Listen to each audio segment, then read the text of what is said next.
Hey, good morning, everybody. And yes, good morning, because I'm wide awake very early in the morning, and I wanted to record this video because I have just passed my JNCIA-Junos exam, and I did the online proctored version with Pearson VUE, which was actually quite a good experience. I did it right here in this environment, and they didn't have a problem with my setup. My desk was cleared, but I wanted to go through my experience while it's still fresh in my mind about the experience of taking this exam, studying through it. So first off, I wanted to show you how I did on my exam. And this is only after about 3 days worth of studying where I used the Junos Genius training. So I'll go into that. But here you can see my score report where I passed with a 70%. The passing score was, I believe, 60%. And this is still new. As you can see, it's a provisional pass at the moment. And so when I look and scroll down to what I got correct here, let's zoom in. All right, let's look at the section analysis. So these are the different sections you'll be tested on the exam, which we'll look at that through Junos Genius, the training platform. So you can see I got a 70% on the OS fundamentals, the 67% on user interfaces, the configuration basics, I got 73%. The one place where I scored the lowest was operational monitoring and maintenance at 60%. And then routing fundamentals, 73%. And my highest scoring section, which was routing policy and firewall filters at 78%. So looking at this, you can see 3 days worth of studying was enough for me to pass the exam, but I really should have gotten better numbers here, right? So I got through with 70%, made it there, but I do want to show that I've already written up a blog post about the JNCIA-Junos exam, because it is something that my first Juniper certification that I've gone for. And I have thought about this for a while of taking Juniper certifications, and I felt that now was the time to do it, especially with me interacting more with Juniper equipment and also using missed access points. So primarily getting into this from the wireless perspective, but you have to understand also, for me, the routing and switching. And so this exam was code JN0-103. That's the exam that I tested on, which was a 65 multiple choice question exam. That pretty much means clicking through one or more answers depending on how the question is brought to you. The exam itself is $200 US, but if you go through Junos Genius and fully complete that online training, score 70% or higher on the practice exam, you're going to be able to get a 70% discount voucher. So when you check out on Pearson VUE on that exam, you input that voucher and it will give you a 70% discount. Now, a couple months ago, they were offering this as a 100% discounted, a free exam. They're no longer doing the free exam. I think that changed in early August of 2020. So I was a little too late, but I submitted a ticket.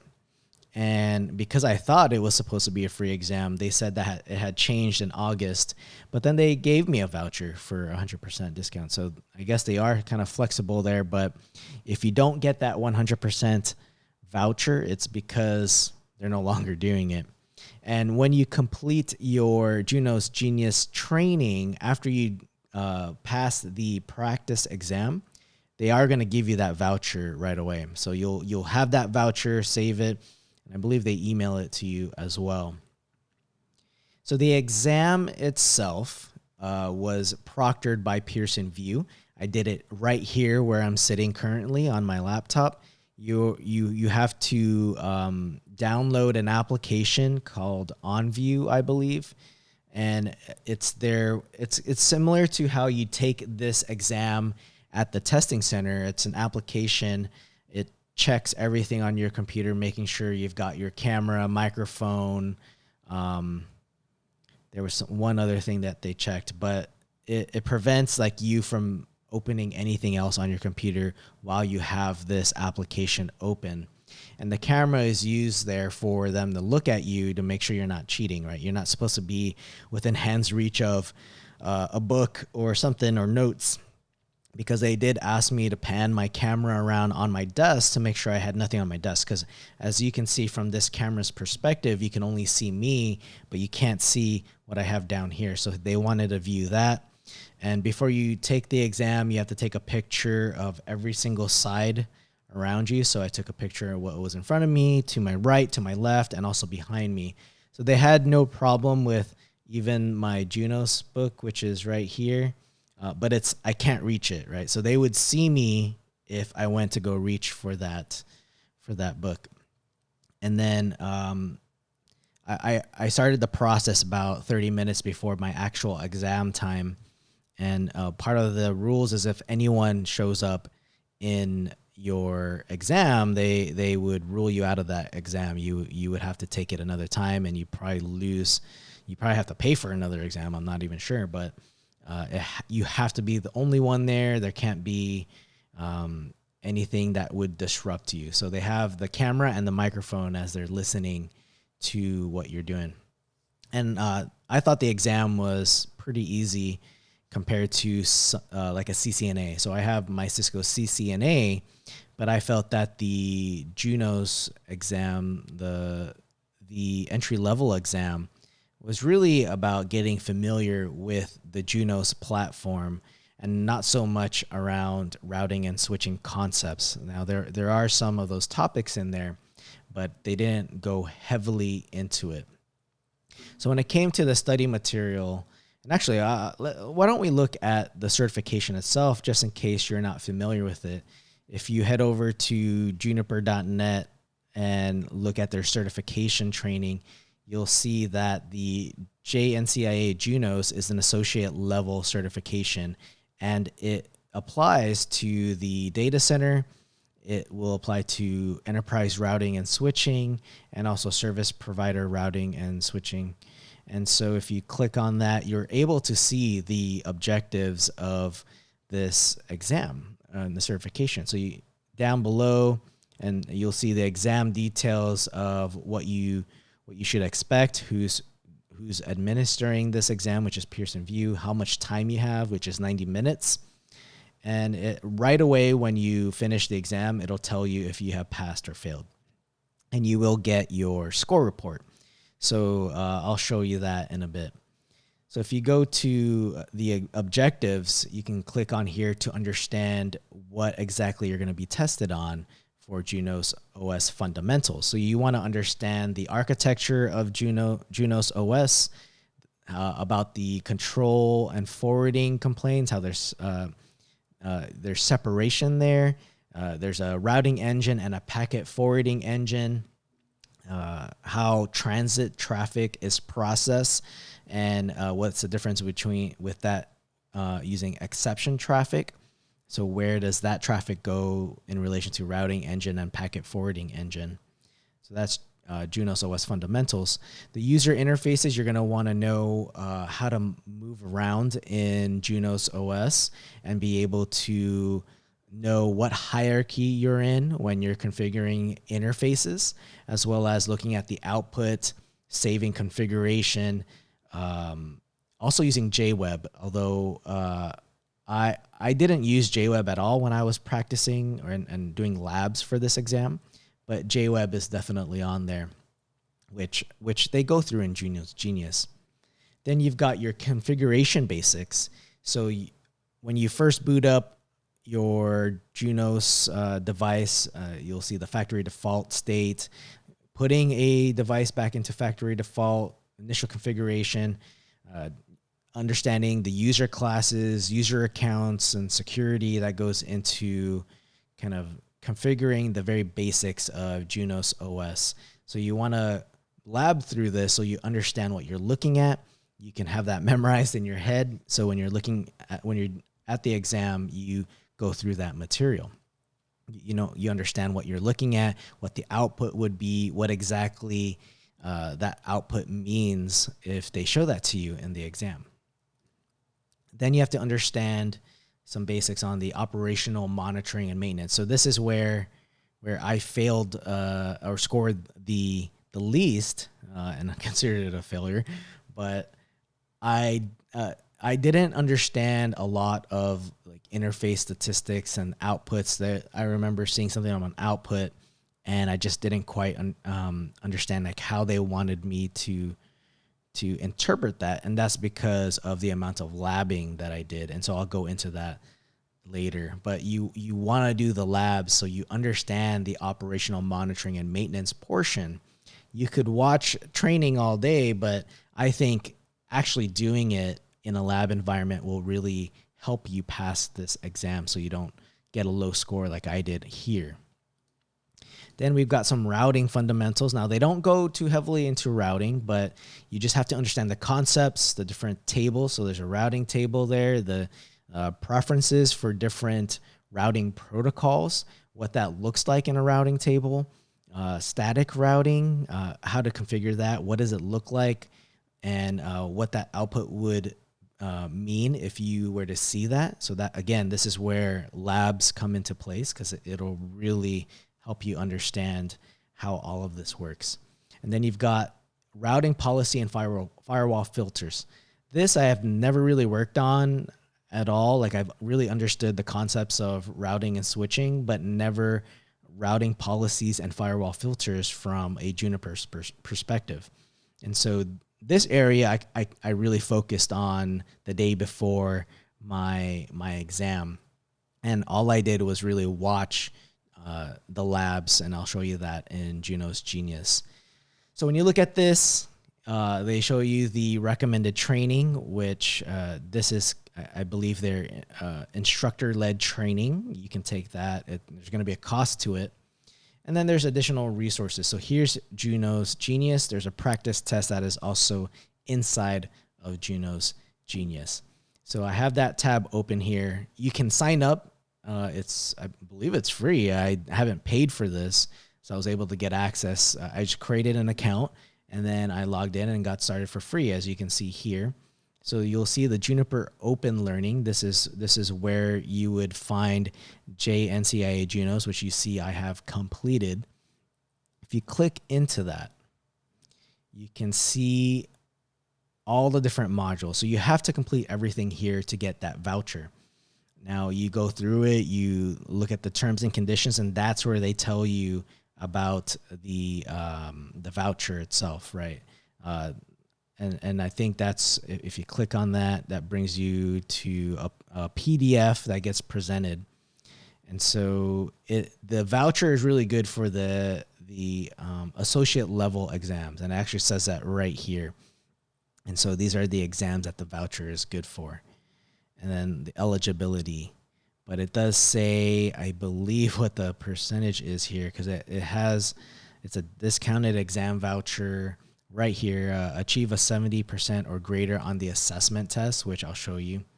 And here it is. Does the voucher cover the full cost of the certification exam? It doesn't. It's only about 75%. And so I'll close this out and show you the different modules that you would be going into. And so here it is. You go through each one. I think this training platform is really great. I found it very useful. It was well done. The training gets really close to what you would expect in the exam. And just to give you an example, this will start playing a video once I hit play. Welcome to the operational monitor. So there, it starts going into a video. If you click on the hamburger icon, you'll see what it covers. And then usually at in between or at the end, there are sections where they test your understanding, simple questions. And then there's this lab monitoring and operational maintenance. Like there's usually a lab section at the end. And what that lab section is you got to watch the whole video. but once you complete it, some of this is interactive, so you can click on the button and then it goes through the actual labs, right? So there's a part 1, part 2 for this particular section. So here, once you click in, now it goes into the lab section. You can make this full screen. You can look at the transcript. You can make your own notes. And it'll tell you via video how to go through that lab. And here are the different steps on the left side. So all you gotta do is click on it and it tells you, there's diagrams, but it will tell you what to do, right? Here's the result. So carry out these steps in this lab and we'll show you the lab, but let me finish off this looking at Junos Genius. I highly recommend going through this because this is what I relied on the most in order to get through to through the exam. So once you go through all of this, you got these 2 practice tests, which you can take multiple times. And so the way I recommend you take this is go through the practice tests, but do not look at the answers. So as you go through each question, as you mark it, if you get it incorrect, it'll show you, it'll show you, have you click on a link if you want to view the answer. If you really want to understand the material, do not look at that answer. Just go through the practice test and figure out what your score is. And then you can go back and understand that, all right, you have to review some of this material again. You either do more labs or you go back through some of these different sections where you think you're not really strong at, and then go through them again. Then take the other practice tests. Once you complete that, this voucher assessment test is what really determines if you get this voucher or not. So when you go through this test, it is a real practice exam and you won't be able to see those answers. But if you score 70% or higher, you will be presented with this voucher that you could use for your Junos exam. So this is great, right? It's got all this training material. They've got some labs. And I'll include some links down in the description just so you're able to click and sign up and view all of this. So I have another tab open here for the Juniper vLabs. This is really great if you don't have access to equipment. You could use this to practice what you're learning over at Junos Genius. You can sign up for this. I already have an account, so I'm logged in. And there's various different amount of labs. So primarily you'll be dealing with VMX and VSRX, right? Because they're virtual. It's using this version of code, but it's more or less the same. So you would launch it and then you'll be able to reserve that lab. You have to reserve it and then you'll have access to SSH into these virtual network devices in order to run some of the commands that you see over at Junos Genius. So you can do that for both of these. These are standalone network devices, but if you scroll down, you'll have different routing scenarios. So you could use this OSPF multi-area to really nail down the topic over in Junos Genius, where it gets into routing fundamentals, routing policy, and firewall filters. That's going to be useful for this OSPF lab or maybe a BGP lab with routing. If you want to understand some switching concepts, you can do that here, although they don't really test you heavily on VLANs and RSTP. You have to know about just like the PFE and RE, which would deal here and here. So Junos Genius and the vLabs, I highly recommend. Now, when I decided to book my exam for the next day, I was like, all right, I'm going to use vLabs to really understand the topics that I thought I wasn't doing well at, that I could improve on. And that evening, the evening before my exam, I decided to launch vLabs, and unfortunately, they were going into maintenance on the website. So I was not even able to launch any of these labs. The maintenance was going to run through the next morning. And so if you're going to book your exam, just check to see if these vLabs are available, because you don't want to go on have it under maintenance and then be unprepared for your exam. So that's what I've used. I heavily relied on Junos Genius and the Juniper vLabs, and to get in here. I mean, I didn't heavily utilize vLabs, but I am going to use it to go back in and understand some of these topics, or even use it for other training material on Junos Genius. Now, going back to like my experience, so I do have my Cisco CCNA. So I did find that the JNCIA-Junos exam was much easier than the Cisco CCNA.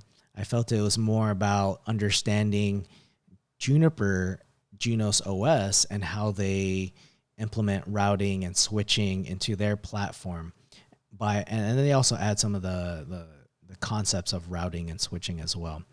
So it's a great start, I think, and I would definitely go to my blog post, which I'll link down below, if you want to also see additional links and read about basically what I just talked about in this video.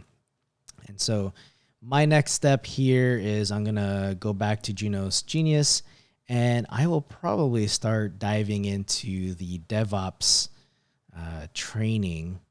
There's also the Mist AI that I wanted to look at.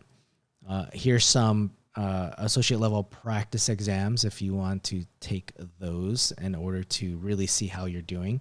But Junos Genius is a great place to get started with training, to see what's out there, and really figure out if you want to dive into this. And so it took me about 3 days to go through the training. And then I originally had the exam scheduled for the end of the month, the 28th of the month. Today is, I think, the 10th, or no, the 12th. And so on a whim, I was like, I'm just going to take this exam tomorrow. So I did find a time slot, went through Pearson views, pre-check the day before, cleared everything around here, and was able to pass. So pretty happy about that. Now to move on to the DevOps exam, the associate level, and try to get some network automation in there.